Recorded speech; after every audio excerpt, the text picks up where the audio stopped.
If you know that your budget is disastrous enough to cause major turmoil, why do it? And I think she was a completely shambolic prime minister. I think she shouldn't have delivered any sort of mini budget or postponed. But everything is just leaked to the media beforehand, so everyone sort of reacts to and knows what's coming. UK we're doing this in hard. Well, it's objectively not a high growth environment. It's not a high growth nation.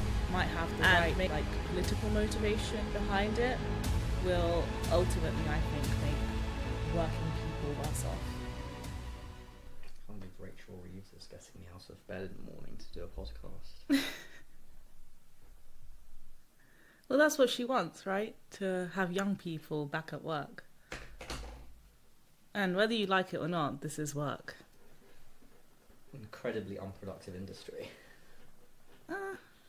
I think I've noticed a detachment in the last couple of years from being paid to do something, being considered work, and just people making things of economic value, which is what I do a lot of. I get paid for like absolutely zero of it. But I still consider it work. It's what gets me out of bed every morning. And I would say you as well do a lot of economic work. You just don't get paid for it, right? With Get Elected, with everything you're doing here, for parliametrics. Well, where we provide value, we get paid. Not necessarily. Yeah. I don't think the economy is rewarding like young people's labour at the moment as much as it should be doing. Well, no, but there's like young people's labour and then there's startups. I think any startup, you're probably providing more value than you're being compensated for by design. I agree. Yes, but you said where we provide value, we get like economically like reimbursed for it, right? Yeah. Which I disagree with completely. And I think just by virtue of a lot of startups growing to a certain amount and failing, the founders never get reimbursed. The investors lose some money, sure, so maybe it's like a net drain on the economy. But everything that the startup creates in value along the way before it fails, all of that is pretty much unaccounted for apart from in like general spending and buying and selling that the startup does. Yeah, which is particularly hard in the UK. I know in economic downturns we see a rise in entrepreneurship. Mm-hmm. That's probably a lot easier in the US than the UK. We're doing this in hard mode. We are, but only if you look in a certain like category of entrepreneurship, right? And I think people think of entrepreneurship as just startups, whereas SMEs are also like lumped into the startup, like small, medium business culture. And I think the UK has a lot of that. SMEs that will never make it to whatever, 100 million ARR or whatever, but they have enough to sustain the founders. They are founders, business owners, and their employees, right? So that's still providing lots of economic value. And I think lots of UK mum and pop shops, as you'd have in the US, do that, but we just don't have that culture of massive scale-ups, startups, raising unicorns and IPOing. That we definitely have a dearth of. But that's another conversation. We wanted to talk about the pre-budget jitters today. The topic, yeah. Yeah. What's Rachel Reeves doing? When is the budget? The budget is next week, Wednesday. And I know this particularly because I'm planning to send out my first investor emails on either Wednesday morning or Thursday morning as a way to say, look, we all expect this budget to be a disaster. How do we personally capitalize on it is when everyone's eyes are on politics and how that affects the economy. That's the perfect time for a business like mine to start pitching to investors.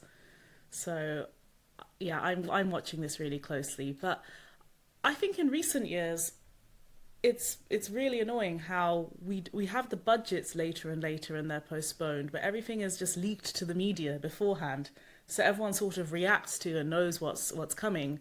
But it's never official and it's never confirmed. Well, that's probably very deliberate in this case, right?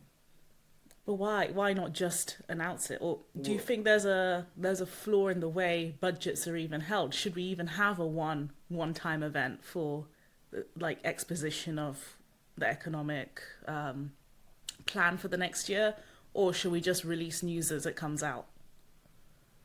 Well, in good times it doesn't really matter, but but in bad times, you don't really want surprise, shock events. I mean, they're probably wary of when Liz Truss sprung upon us the what was it, the mini budget.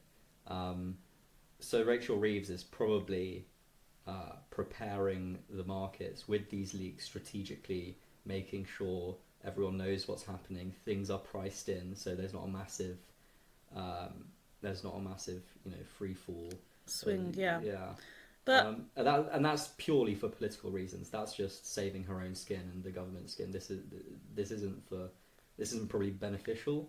Right, exactly. To anyone except the cabinet. But what I find perverse in the logic is, if you know that your budget is disastrous enough to cause major turmoil and business uncertainty and people pulling out of UK equities, pulling out of bonds, like, why do it?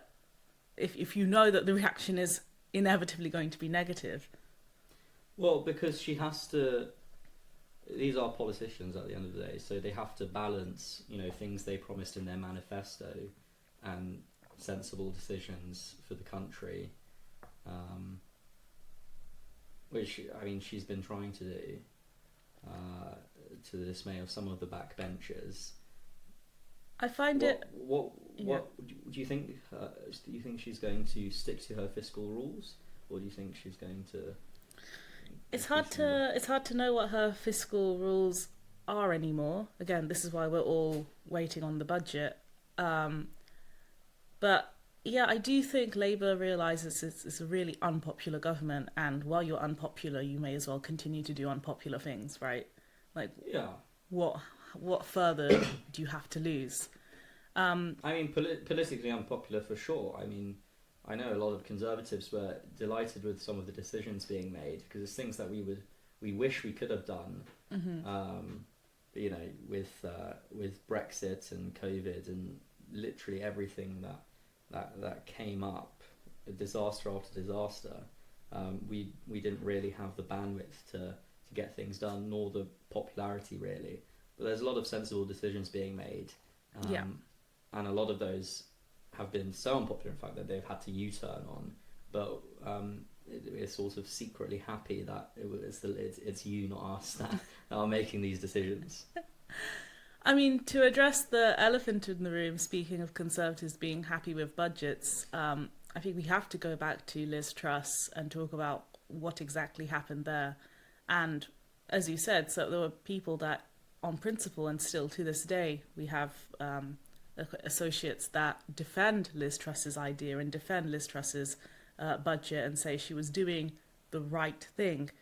And I think she was a completely shambolic Prime Minister. I think she shouldn't have delivered any sort of mini budget or otherwise, but her decisions were, as I think Rachel Reeves is trying to do now, ideologically motivated and didn't make fiscal sense. Yeah. And we're just seeing a kind of repeat of that, but from the left. And yeah, I know that you were a voter of Liz Truss and you probably have a more favourable opinion, but has it changed at all after all the analysis of, that budget and subsequent budgets have come out?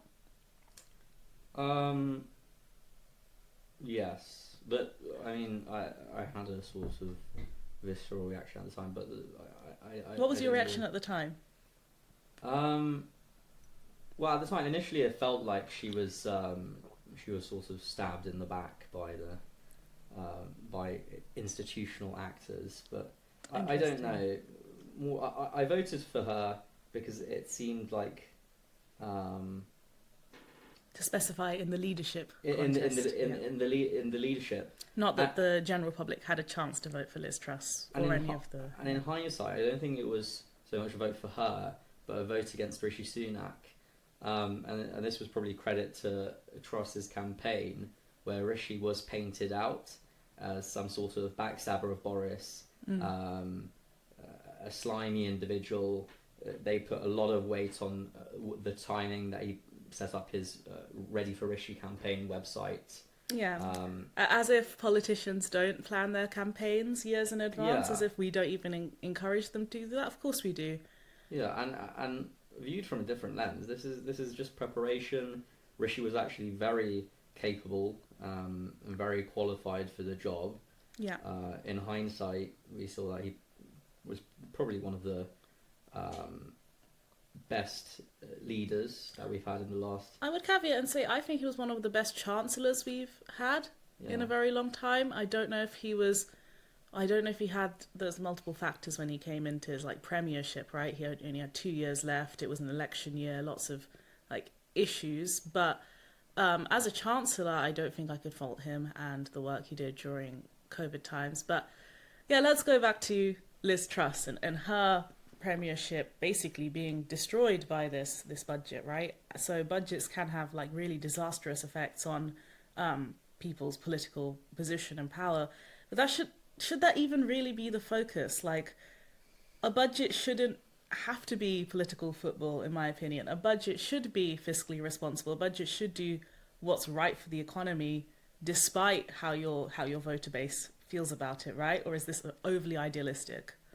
Well, it depends if you want to treat the electorate like grown-ups.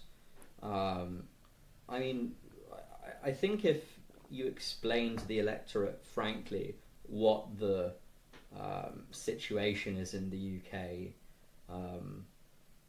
what the state of the deficit is, the implications of bond markets. And I think Do you genuinely think that everyday like voter in this country is ever going to be like educated to go like okay, like the information is out there, right? yeah. There is only so much we can do. We provide people schooling until 18. There is all sorts of resources available online. You can literally, anything you do not understand, you can Google in 5 seconds. How much more can we actually do to educate the general public about... Well, the thing is, people don't do that. You need to provide it. You need to package it with a nice populist message. I could put Milei you did on this in the... Argentina. Okay. I mean, this was an economics teacher that went on news show after news show, and he would talk about economics, but he would do it in a fun way, and he got into power on a mandate, on the message that things are going to be like real tough in the short term, but we have to do this to sort of fix the economy, and I mean it's sort of working. I mean, it was kind of the Brexit messaging as well. It was not the Brexit messaging at all. It might have been the austerity messaging of David Cameron, maybe, but the Brexit messaging was not at all. This is going to be harmful economically, right? Because people like me, and I guess I was studying economics at A level at that point. Caveat: I could not vote for Brexit. People still hold me accountable for Brexit to this day. I was too young to vote, so were you. But economically, I had sort of made peace with the short-term economic harm of Brexit for the long-term kind of control over our own like economic future. And I thought that was a widespread justification, that we knew it was going to be hard in the short term. But then sort of, again, the politics that followed meant that all parliamentary time, all media time, everything was just distracted from, recovering economic growth, recovering after 2008, into becoming all about getting a Brexit deal done. We need to get this Brexit deal done. What deal is it? No one knows. It changes every 5 minutes. It doesn't pass through Parliament. It became a clusterfuck. So I think Brexit was really poorly executed. But did we not know from the outset that it would cause economic damage? That was the economic message was really only talked about by the Remain campaign. The Leave campaign, I know, focused on two big things. It was the sovereignty question. Mm-hmm. Philosophically, is it right for us to be for Brussels and for the EU regulation to have precedent over our sovereign parliament, and parliamentary sovereignty was a massive question. And then sort of on the close second was immigration, us regaining control of our borders. Yeah. Which obviously in hindsight we now know, and it works terribly. Boris wave. What do you mean ECHR. It worked terribly? Well, it didn't. We thought that we'd have a reduction in net migration, mm-hmm. but then COVID happened. Boris allowed lots of immigration into the country. I think it ended up like net 1 million or something. And then now that we're trying to slow down the illegal crossings, we can't do that because of ECHR. What was that we didn't? I don't think the ECHR was ever talked about during Brexit. I don't think this was in the public consciousness. Yeah, but again, I think there are so many different topics we could touch upon here, and it kind of shows how divided, I guess, the different camps and groups of thinking are on even Brexit, because I knew that Brexit would not cause a reduction in net migration, but I thought Brexit would cause a reduction in uncontrolled migration in a way that you don't know who's coming over from EU countries, you don't know their skill level, you don't know what they're doing, where they're working, like what sector or industry. And as the children of immigrants ourselves, who presumably, I don't know about your parents actually, but my parents had to jump through multiple hoops as highly skilled doctors, qualified doctors in India, to come over here. They were encouraged by the British government to do so, by the way. There was some kind of scheme encouraging foreign doctors to apply. But once they were here, they had to redo all of their exams. They had to, pay the normal sort of fees for permanent residency, then citizenship test, this, that, the other. I mean, a similar EU doctor would not have to do a fraction of these things to just come here and start working. So I never thought that the idea of Brexit was about a reduction in net migration. It was about, as you said, sovereignty, control over our borders, and knowing exactly who is coming into this country to do what. Do you not agree? I think at the time it was a feeling that Brussels, again, was dictating to us a quota of how many asylum seekers we should take in. Right. An expectation. I mean, so that sort of comes back to the sovereignty question. So I think that was like the major factor in the Brexit issue. I mean, I wish we talked about the economy more. I mean, the Remain campaign did a fairly good job, but they should have kept going, telling us about the economic harm that leaving such a massive trading bloc would cause. And the ludicrousness of the idea that alone we could, under WTO rules, we could, set up hundreds of new trading. Well, it's simple. They didn't go into those details because they didn't think it was going to happen. No one actually studied before Brexit, I guess, the implications of Brexit. I mean, David Cameron, being a Remainer, is such an odd position for him to have taken, because why did he call for the vote, a referendum, when he didn't actually present the country with all of the information they needed on what this referendum would mean economically? Surely there must have been a process of due diligence before calling a referendum on what is the economic impact on this vote if things were to go one way or another. I think that's certainly a major factor. I don't want to sound like the liberal elite, but the population of the country was not well educated on the impact of Brexit. Yeah, on either side. And I think there was just a level of laziness from the remaining camp thinking this is never going to happen, so we don't have to worry about the implications. It's probably not something that should have been... it should have been taken into advisement, the referendum, because of course referenda aren't binding in any way.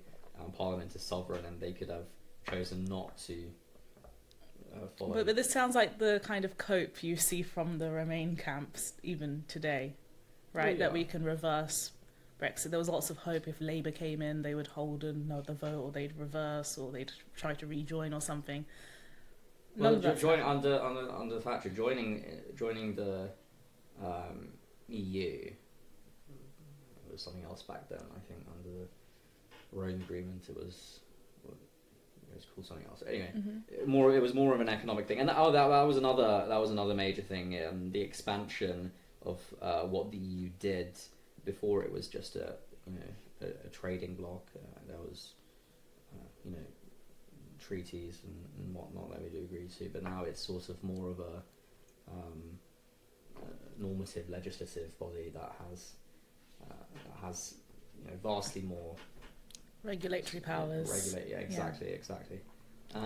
Anyone remember those annoying bottle caps? You go over to the US these days, and everything that used to be is still present in the UK, at least, for climate and sustainability.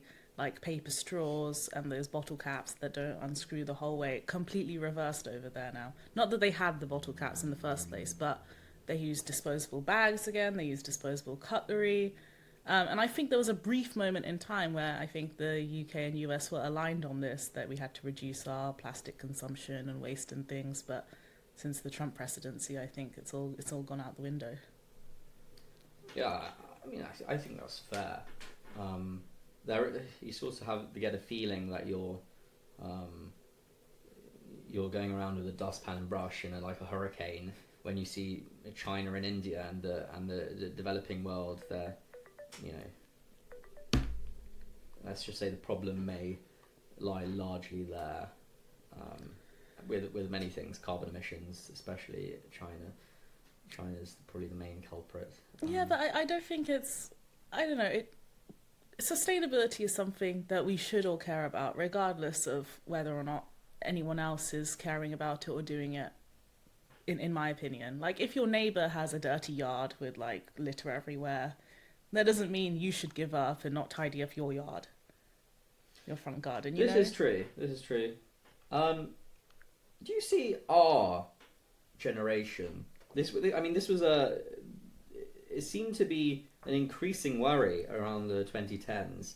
Our generation and the younger generation, they were hugely eco-conscious. I don't really see that anymore. I mean, even Greta Thunberg has gone off the global warming trend. She's now, hopped on her flotilla. Has this been removed from the public consciousness? I disagree. I think in aggregate, our generation is probably way more eco-conscious than any other generation has been. But what's happened is, like, the militant people that would have been the Greta Thunbergs doing climate protests and, demonstrations, they have moved on to different issues. But I think on the whole, we probably, like, did you know that I think it was the 50s or 60s, it was completely normal to just litter? Like, after you'd have a picnic in a field somewhere, you would just, like, dust off your things and, like, shake off the picnic blanket, and then you just go home, leaving all of your rubbish in one place. So, like, we have moved a long way since then, and there was a huge, like, public policy campaign to clean up litter, for example. And I think we are the same way about sustainability, that we just do things, but we're not noticing them, we're not picking up on the fact that we do, but we are making more eco-conscious choices just because the messaging has worked, and it doesn't make sense to us to do it any other way. Like, it doesn't make sense for us to go out of our way to put something in a general waste bin if the recycling is just there, And I think that has half been influenced by policy and half been influenced by people like in our generation trying to do better. So I definitely try to reduce my plastic consumption, whether that's just from, like, an aesthetic perspective of I don't like the kind of, like, plastic trash my parents grew up with. I didn't like the sort of disposable furniture culture we had with IKEA. So now, as you can see, I only buy second-hand pieces of furniture made of real wood. And I'm not saying everyone is like me, but I'm seeing more and more people choose to make these choices. Plus, there is some kind of, like, virtue signaling going on. I'm not saying these choices exist in a vacuum at all. I think that if you are seen as really eco-wasteful or, like, unsustainable for the sake of it, you will get shamed by your peer group. Yeah. I think even your family and you make eco-conscious decisions that you're not even thinking about as particularly eco-conscious, but a couple of generations ago you probably wouldn't. That may well be true. Do you disagree? Are you using plastic bags every time you go food shopping, for example? No, I have a tote bag or a bag for life. Exactly.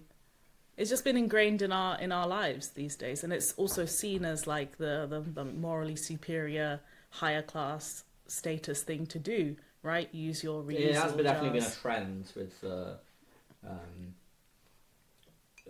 more conservative consumption patterns. The aversion to fast fashion. Yeah. That's definitely been a trend. Is that a recession indicator, Mo? What specifically? Aversion to fast fashion? Aversion to fast fashion, sort of conservative consumption habits. Is this sort of indicative of an economic downturn, or is this just a fashion trend? I know what you're trying to say, and I would lump it in with the category of quiet luxury.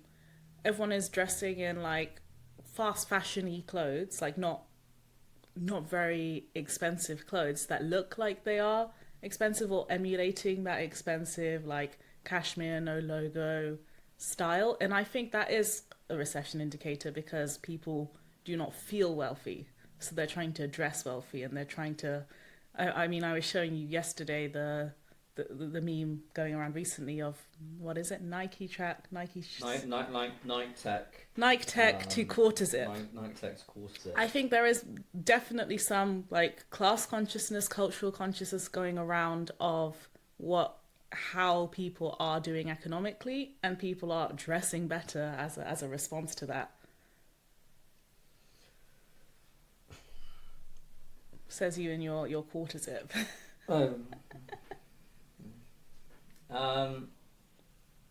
So I read an FT article this morning. Mm-hmm. Investors are leaving the UK, despite the FTSE 100 doing fairly well. They're still taking their money out, holding cash, investing elsewhere. Now, what does that say? What does that say about in equity markets? You mean in equity markets? Yeah. And they're talking about, I guess, FTSE 100 withdrawals, or are they talking about like UK in general? I think specifically FTSE 100. Because where I'm going with this is, again, the topic Rachel Reeves and the budget. I'm wondering if they're worried about tax rises. 100%, but it's really difficult with how we considered like measure the UK economy to be doing, right? Because FTSE 100 are just companies that are listed in the UK. It does not mean they originated from the UK. It doesn't mean that their main customers are in the UK. They are just companies that happen to list, in the UK stock exchange whenever they were ready. And I don't think that is a true, and a lot of them are banks and like financial service providers that operate transnationally and globally. And I don't think that's a good measure for the UK economy. And I think they haven't been investing in, I guess, like pure UK companies for a long time now. The UK is not seen as it's objectively not a high growth environment. It's not a high growth nation.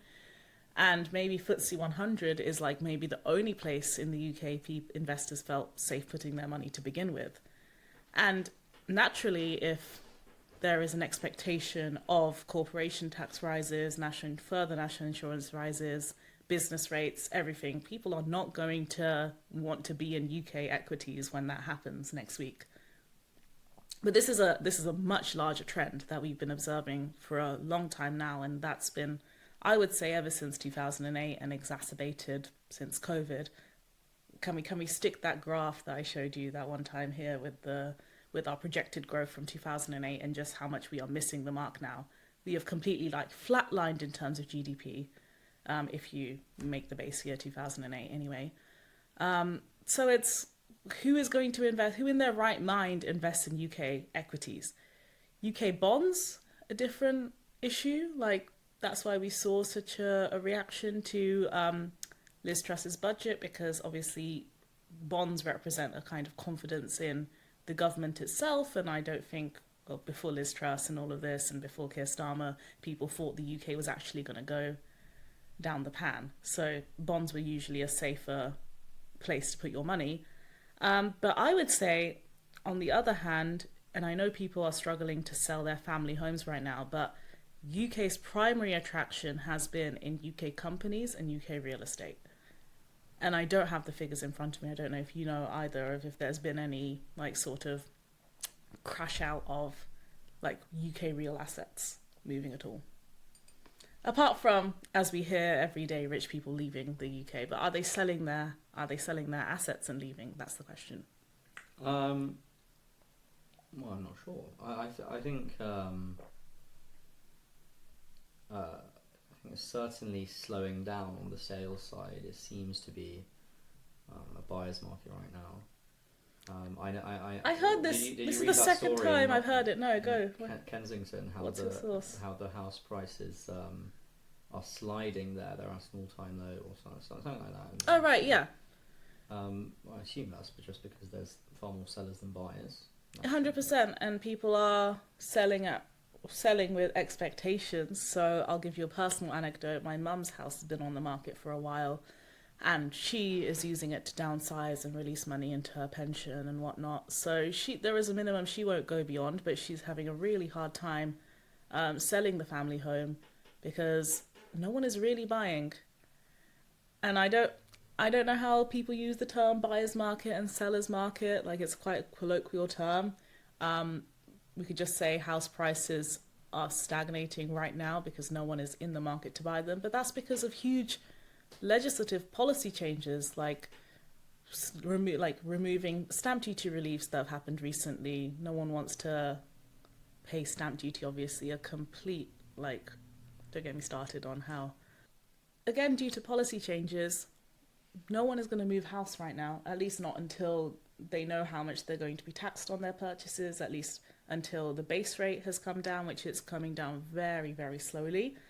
It's not at its peak anymore, but everyone still remembers and is kind of nostalgic for a time where borrowing mortgages was pretty much free, like a couple of percentage interest. And if it's 4 to 5% now, that's a huge amount over the course of a mortgage's lifetime. And people are expecting, if they expect the rates to come down soon, which I don't think they will do, but who knows, why would they buy now and lock themselves into these more expensive mortgages long term?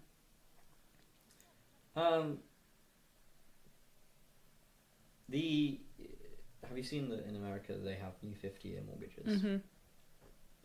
Is this something we want to do for our young people? I mean, it is because the figures are horrendous and I think the London housing market is even worse. Yeah. I think I saw there the average first time buyer now. First time buyer has hit 40. Really, in London? I think or it's in the US? I think it's in the US, but interesting. I hear that London is in a worse situation. Last I knew, city, but, you know. Last I knew in the UK in general, average is 34, which is still dismal. Yeah, right? it's and it's been slowly climbing, right? So again, our parents' generation probably brought in their 20s. Look, in principle, longer mortgages. So I have a 40-year mortgage, and I guess it's down to 35 years now, and I took that out because I bought when I was 21. So if you think about the average mortgage that someone takes out, 30 years at 30, 40 years at 20, just made sense to me, right? But now 50 years at 40, I mean, it's in the name mortgage until death do us part, I guess, but it will make it... My dad recognises a mortgage over 25 years. But right, that's the mentality in our parents' generation. You take out a 25-year mortgage, you spend some portion of your working life mortgage-free, then saving for retirement, and you don't have to worry about it into retirement, whereas if we could afford to retire at all, might be paying our mortgage well into retirement. And there's a huge risk of, I guess, negative equity in these longer mortgages as well, if your house prices are, as we are saying, are declining. So everything is well and good, right, when house prices are appreciating and you can afford to take the risk and you can afford to leverage and maybe use the equity in your first property to buy your second property. Then it doesn't really matter like how long your first mortgage was. What I'm worried about is, are people going to be able to move on from their first homes at all at this rate? And is the house you now buy, like maybe say a 2-bed flat at the age of 35, 40, now going to be your house for life? Where are you going to have a family if you want one? How are you going to move up or down or release any equity? And it's in everyone's interest. Yeah, so I do think there is a higher risk associated with taking out longer terms, and obviously at the interest rates we have at the moment could mean you are paying off double what you would have paid off on a lower interest rate on a shorter year mortgage anyway, because the more years you hold a mortgage for, the more years you're paying higher rates of interest. Yeah. So there, I was going to say, we are all incentivized, right? As much as it's hard when we are not on the property ladder to complain about house price appreciation, making it unaffordable for someone. We are all incentivized once we do have a property for our equity in that property to increase so that when the time comes when we want to move on to a bigger property or downsize to a smaller property, we have made substantial gains in what we originally put in. So all of the money didn't just go towards paying a mortgage.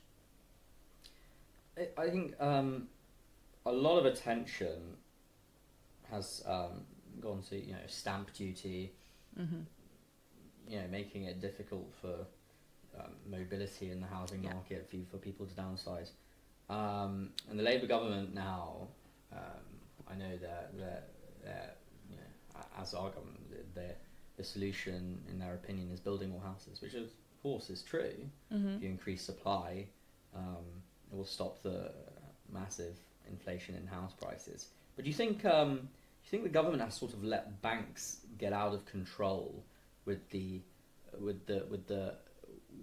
how they're allowing people to borrow for mortgages? You have to put less and less down for a deposit. You can have longer and longer mortgages. You can remortgage your house, the equity in your home, to buy another home. Yeah. Maybe is that beneficial? Should you have to sell your home if you want to downsize, or buy a new home? Who knows? I mean, it seems like all these issues come from lending practices by banks that are sort of incentivized by government policy. Interesting. I think it's an angle that not many people talk about. So let me get this clear. You think it's the responsibility of the governments to regulate the bank's lending, which it does already. It does. And the banks are being allowed to offer more and more risky products, say, to their... It's not necessarily risky. It's just... having a lower deposit is risky. Having to pay it off over a longer time is risky. Well, I suppose, but it's just this ratcheting up of subsidised demand that isn't really fixing the root problem, which is what. But again, someone would say the root problem is the houses are way too unaffordable for incomes. But I don't even think it's okay. But why? I don't even think it's that, right? It doesn't... The ratio of someone's salary to the house price is what matters. And I think people fixate way too much on the house price side of the equation, which obviously is a problem because it's going up. But again, for a lot of people, it's not a problem. For a very specific generation, let's say, that is a huge problem. For a lot of people, they'd be quite happy to continue the securitization of housing and assets to keep going up. No one talks about the income issue, and we have to do a whole podcast on just youth unemployment issue, white collar jobs, all of that. But if you want this ratio of income to borrowing, which is currently at 8%, ratio, your average house price is 8% of the average income, to go down, graduate incomes also need to increase. The incomes of working people who work for money, do need to come up at some point, because that's also been flatlining for a number of years if you adjust for inflation. Even if you don't adjust for inflation, every time there's a FT article about this, there's always a commenter in the comments saying, oh, when I used to work for Deloitte in 2011 and the entry level salary was 22,000, what is it now? 25,000. So that's also a huge part of the equation no one talks about in the income to house price ratio is income. But why are we focusing so much on the banks and frankly risky mortgage lending practices when the government imposes so many, let's say, regressive taxes on transferring assets anyway, such as stamp duty, such as even if you are moving from your primary residence to another primary residence, which you should not be charged stamp duty, right? Because if you only own one home, you should be able to move from one to the other. You still have to pay the stamp duty up front as if you are buying a second home, and then you get a refund on it because you've sold your primary house. Why should that even be the case? Well, it shouldn't. I think that the nation's sort of collective mindset has shifted on that. I mean, Kemi Badenoch has at party conference. She had a fantastic speech, defying expectations. We expected the party conference honestly to be the end of Kemi. But she did have a fantastic speech from the last day of conference, and one of her policies was the stamp duty question. Yeah. Addressing that hasn't been addressed for a long time. Yeah, I've been talking about this for 5 years. Yeah. I think many people in the know have been talking about this. It's been very popular in Yimby circles. The Georgists are a big fan of this. To the extent that they exist in the Conservative Party, but I think this is one of the very easy issues Labour could address, and straight away take the wheels out of Kemi's campaign. But they won't do it because they have no incentive to. The levels of stamp duty being kept so low, as in like the bands that you need to reach before you pay stamp duty are so low that there's so much fiscal drag induced by letting house prices go rampant while people are buying more and more expensive houses with like basically zero relief, that it's a huge moneymaker for the government. Why would you get rid of that? You do nothing. You don't have to change any policies, so you don't have to disturb any markets or make any headlines. And every year you earn more revenue from this policy just by leaving bans unchanged. It's exactly the way it works with income bans for income tax, right? So it's just an easy way to generate revenue. Exactly, and it's really easy to lean on because the messaging you say to the general public, people that live outside of London, is, oh, shouldn't these millionaires buying £1 million properties in London, shouldn't they be taxed 50,000, right? But £1 million is like an average family home in London, a pretty small one, if you ask me. Well, that's probably a problem in and of itself. It isn't, though. This is one of the most populous cities in the world. Like, we have lots of people that want to live and work here. It's a huge attractor, but you are pricing out people who need to work and, have a slightly bigger home so that they can raise a family. You're pricing those people out by forcing them to pay additional levels of stamp duty by pointing to their like this idea that £1 million is a huge figure. £1 million is not a huge figure anymore in this day and age with inflation. And saying, well, these are super rich people. These aren't super rich people. These are your average white collar workers in London trying to buy their first or second property. Your parents' house, if you looked at it, would fall into multiple stamp duty brackets if you tried to purchase it now. So it's a really complex issue, and that's why stamp duty is staying exactly the way it is. I mean, Rachel Reeves, please surprise me next week, but because by doing nothing, she raises a lot of money by taxing the people she said she wasn't taxing, which is working people. Because if you are an actual millionaire, as we call it, but let me give you, it's very hard to define working people. Let's define unworking people, right? Yeah.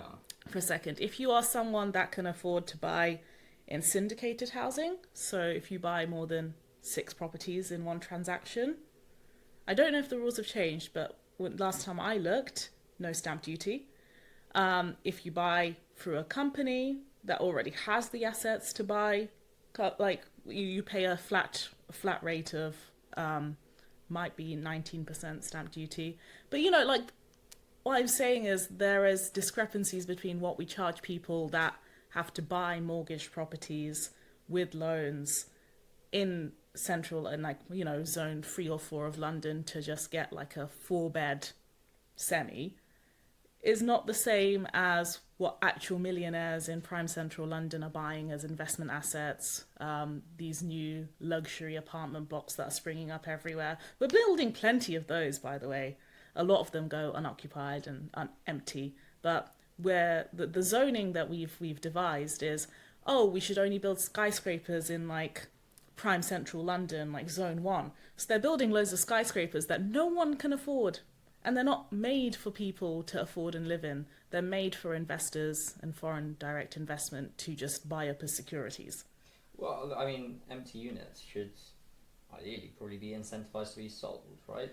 Would you be happy if next week in Reeves's budget we had a proposal? I think a lot of people have been talking about this. An empty bedroom tax or something like that? Oh my God, no. We had some kind of like bedrooms. Wouldn't that fix? What do you mean by empty bedroom tax? Like, we're talking about empty units, like houses that are bought by people, but they're not rented out. Yeah, exactly. A tax, focusing specifically on that issue. Do you think that would work? Do you think you'd be happy if you saw that? Is there anything like? Is there any negative externalities? There are so many. This is the thing. Whenever you try to tax assets on like a yearly basis based on any kind of value or perceived value, you get so many, I guess, like distortions in the economic signals and people that you want spending money to stop spending money. To give you a non-housing example, there's rumours of the new business rates affecting the people that own the Eurotunnel, like the Channel Tunnel. And this is an asset that has existed for years.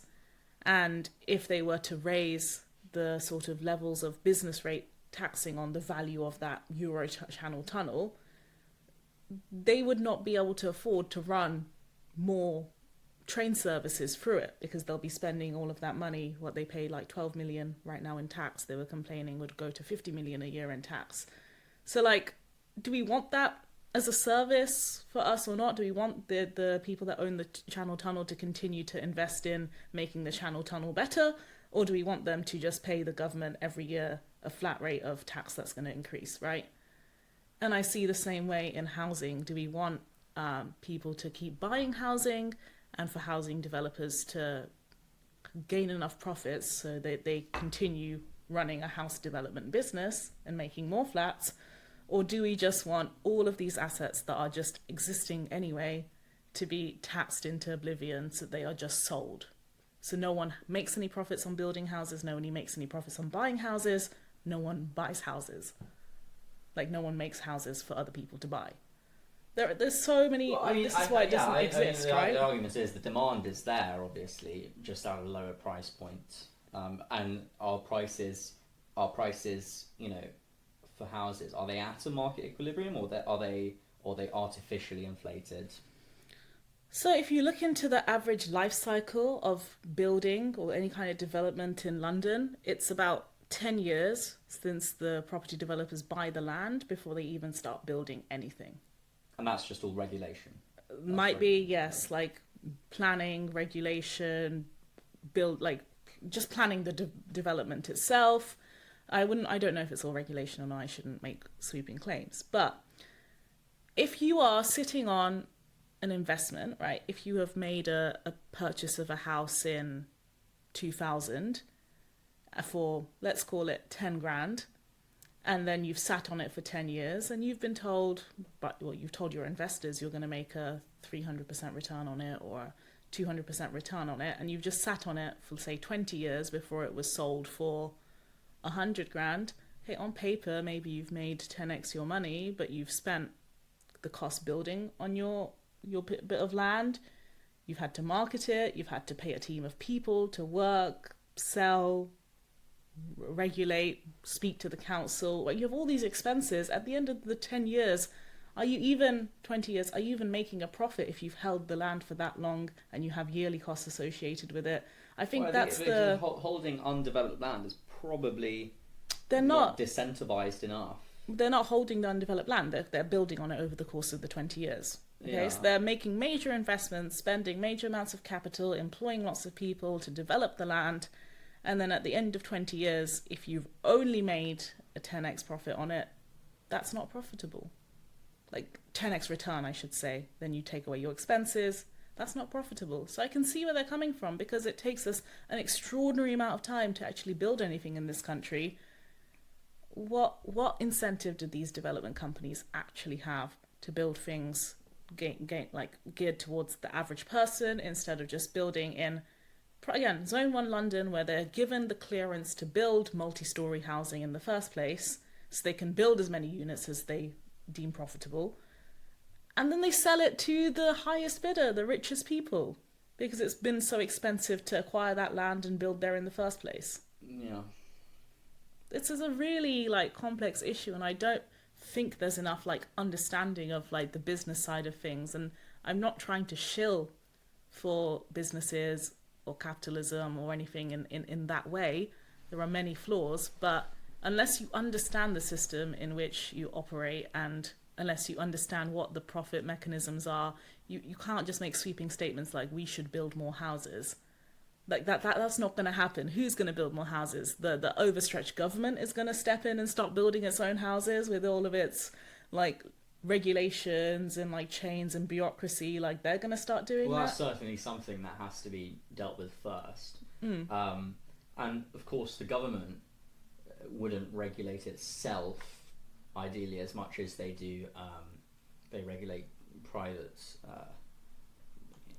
developers. Yeah. I think this is a major criticism in the US. I think Ezra Klein has New Book Abundance, and I think he argues that government projects, of course, should be held to a bit of a lower standard in terms of environmental regulation. Don't quote me on this, but I think that's true. I mean, you see absurd things where the government is trying to incentivize affordable housing, but they require state of the art air filtration units if they're within this distance of a highway.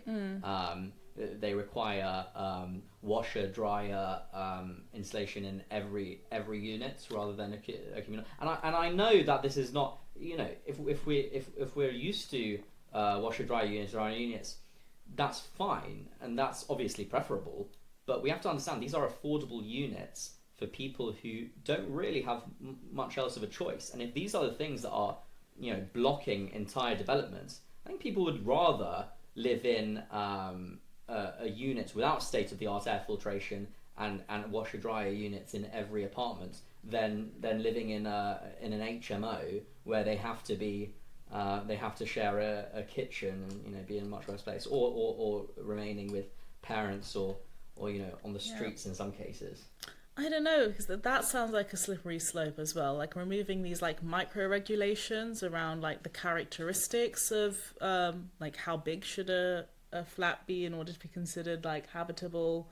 You should have windows and bedrooms. You should have a washer dryer unit. These I do think are like the bare necessities that one would look for in a flat. And I mean, it was a shock for me coming from Birmingham, where everything is like built pretty big because they can afford to coming and living in London for the first time and being crammed into smaller and smaller places, right?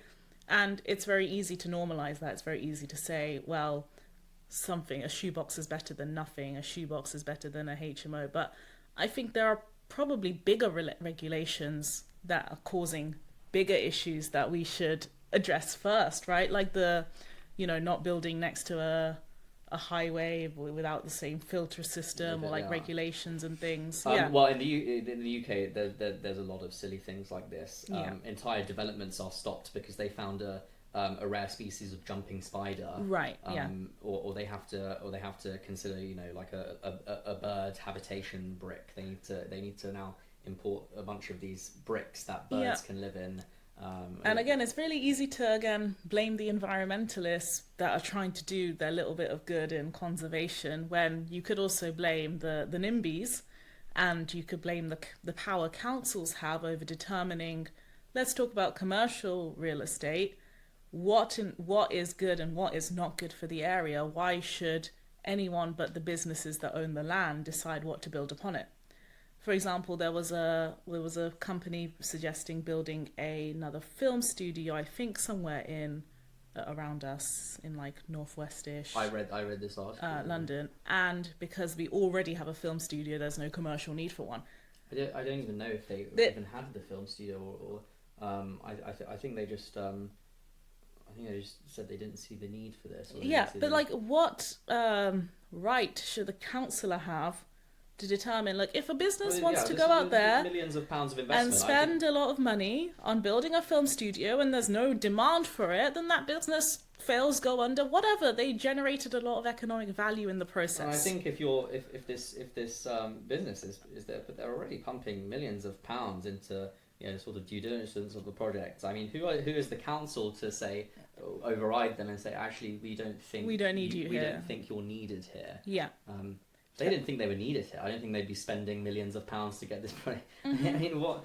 It's just so bizarre. And this is the stuff that makes me think some councils have far too much power in the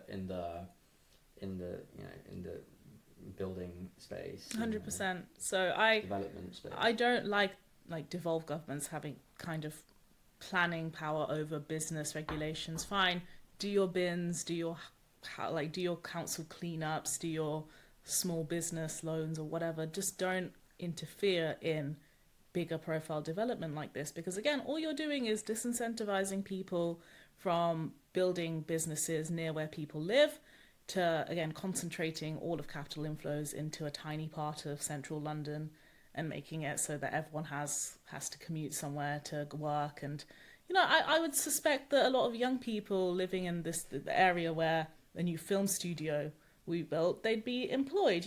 Back in the day, we used to have people employed living next to the place of work. Whole towns like Bourneville were born like from Cadbury's influence on that town. Like, you want more like industrial building going on next to where people are actually living, rather than forcing everyone to come to London and commute on the tube or whatnot every day, in my opinion.